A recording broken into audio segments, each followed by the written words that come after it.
नमस्कार. श्री स्वामी समर्थ. उद्या 13 जुलैला आली आहे सोमवती अमावस्या. अमावस्या ज्यावेळी सोमवारी येते त्यावेळी त्या अमावस्येला सोमवती अमावस्या असे म्हटले जाते. अमावस्या तिथी ही सोमवारी संध्याकाळी 6:50 सुरू होणार आहे आणि अमावस्येची समाप्ती ही मंगळवारी 14 तारखेला दुपारी 3:13 अमावस्या तिथी संपणार आहे. मैत्रिणींनो, अमावस्या तिथीला आध्यात्मिक आणि ज्योतिषशास्त्रीयदृष्ट्या खूप महत्त्वाचे मानले जाते आणि त्यातही सोमवती अमावस्या असेल तर हा दिवस अत्यंत खास मानला जातो. तर या दिवशी काही गोष्टी आपण चुकूनसुद्धा करायच्या नाहीत. या गोष्टी आपण अमावस्या दिवशी केल्यामुळे आपल्या जीवनामध्ये अडचणी निर्माण होतात. तर अमावस्येला काही गोष्टी आपण टाळायच्या आहेत. तर सोमवती अमावस्येला कोणती विशेष सेवा आपण करायची आहे, त्याचबरोबर आपण या दिवशी कोणत्या गोष्टी टाळणे आवश्यक आहे याची सविस्तर माहिती आजच्या व्हिडिओमध्ये आपण घेणार आहोत. तर व्हिडिओ स्किप न करता शेवटपर्यंत नक्की बघा. नमस्कार, मी सारिका भक्ती विश्वमध्ये तुमचे मनापासून स्वागत करते. उद्या 13 जुलैला सोमवती अमावस्या आहे. या दिवशी महादेवाची पूजा करणे, तुळशीची पूजा करणे, दानधर्म करणे, पिंपळ वृक्षाची पूजा करणे अशा काही महत्त्वाच्या गोष्टी या दिवशी केल्या जातात. सोमवार हा भगवान शिवांचा वार असल्याने या दिवशी शिवपूजन करणे, त्याचबरोबर या दिवशी पितृस्मरण करणे, स्नान, दान, जप यांना विशेष महत्त्व प्राप्त झाले आहे. सोमवारी सायंकाळी अमावस्या तिथीचा प्रारंभ होत असला तरी देखील या दिवशी भगवान शिवांची पूजा करणे आवश्यक आहे. कारण सोमवती अमावस्येला भगवान शिवांची पूजा करणे हे आपल्या कर्जातून मुक्त होण्यासाठी आणि उत्तम आरोग्यासाठी खूप महत्त्वाचे आहे. तर सोमवारी सायंकाळी प्रदोष काळामध्ये आपण आपल्या जवळ असलेल्या भगवान शिवांच्या मंदिरात जाऊन अभिषेक करायचा आहे. जाताना आपण एक तांब्यावरून पाणी, थोडेसे दूध, एक तुपाचा दिवा, बेलपत्र, पांढरी फुले हे साहित्य आपण घेऊन जायचं आहे. तेथे गेल्यानंतर आपण जो दिवा घेतला आहे तो तेथे लावायचा आहे. त्यानंतर आपण दुधाने, पाण्याने अभिषेक करायचा आहे.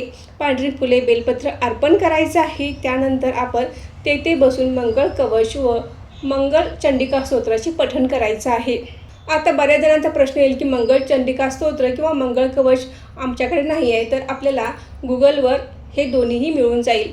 तर आपण गुगल सर्च केले तर मंगळ कवच आणि मंगळ चंडिका स्तोत्र तुम्हाला मिळून जाईल. तर हे एखाद्या कागदावर आपण लिहून काढायचं आहे आणि मंदिरात जाऊन आपण पूजा झाल्यानंतर हे तेथे बसून वाचायचं आहे.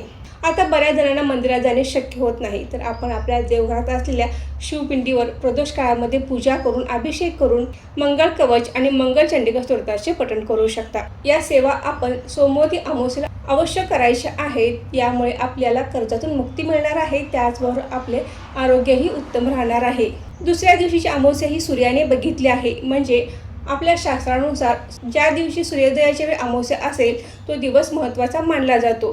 तरी देखील सोमवती अमावस्येच्या दिवशी देखील सेवा करायची आहेत आणि मंगळवारी देखील आपल्याला अमावस्येचे जे आपण उपाय करतो किंवा ज्या काही सेवा करतो त्या देखील आपल्याला उदय तिथीनुसार मंगळवारी करायचे आहेत. तर आपण या दिवशी पितरांचे स्मरण करायचं आहे, पितृतर्पण विधी करायचा आहे.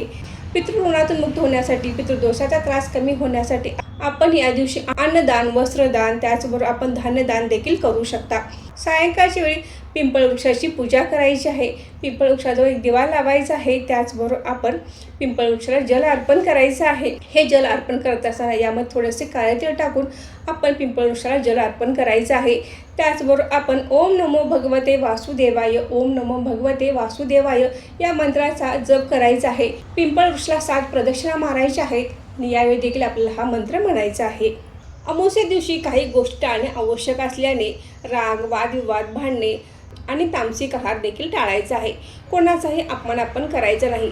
शक्यतो जितके शांत राहणे शक्य असेल तितके शांत राहावे, ईश्वराचे स्मरण करावे. काही लोक असे म्हणतात की अमावस्येला आमच्या घरामध्ये भांडणे होतात, वादविवाद होतात.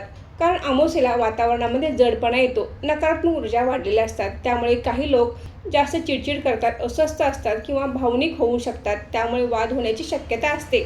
जर घरामध्ये आधीपासूनच वाद असतील तर ते अमावस्या दिवशी अधिक जाणवू शकतात. त्यामुळे आपण कोणाशी वादविवाद घालायचा नाही. त्याचबरोबर बघा, आपल्याला या दिवशी परान्न देखील टाळायचं आहे. आता आपण अन्नदान करायचं आहे. दान करणे हे वेगळे आहे, परंतु आपल्याला एखाद्याने काहीही आणून दिले खायला तर आपण खायचं नाही. कारण अमावस्या दिवशी परान्न टाळणे खूप महत्त्वाचे आहे. परान्नामधून नकारात्मक शक्तींचा प्रवाह होतो. त्यामुळे आपण या दिवशी परान्न टाळायचं आहे. त्याचबरोबर अमावस्या दिवशी केस कापणे, नखे कापणे हे देखील टाळायचं आहे. त्याचबरोबर या दिवशी घराची स्वच्छता करणे, घराची साफसफाई करणे देखील महत्त्वाचे आहे. त्याचबरोबर आपल्या घरातली देवाची पूजा करणे, देवी लक्ष्मीची पूजा करणे या गोष्टी देखील खूप महत्त्वाच्या आहेत. पितृऋणातून मुक्त होण्यासाठी आपण पिंपळ वृक्षाची पूजा तर करायचीच आहे. त्याचबरोबर आपण मुंग्यांना साखर घालणे, माशांना कणकेचा गोळा खाऊ घालणे हेही देखील खूप महत्त्वाचे आहे. तर या गोष्टी आपण सोमवती अमावस्ये दिवशी आणि मंगळवारी देखील करायच्या आहेत. तर मैत्रिणींनो, आजचा व्हिडिओ इथेच थांबवते. आजची माहिती कशी वाटली हे कमेंट करून नक्की सांगा. व्हिडिओ आवडल्यास व्हिडिओ लाईक करा, शेअर करा आणि सारिका भक्ती विश्व या यूट्यूब चॅनल सबस्क्राईब करा. धन्यवाद.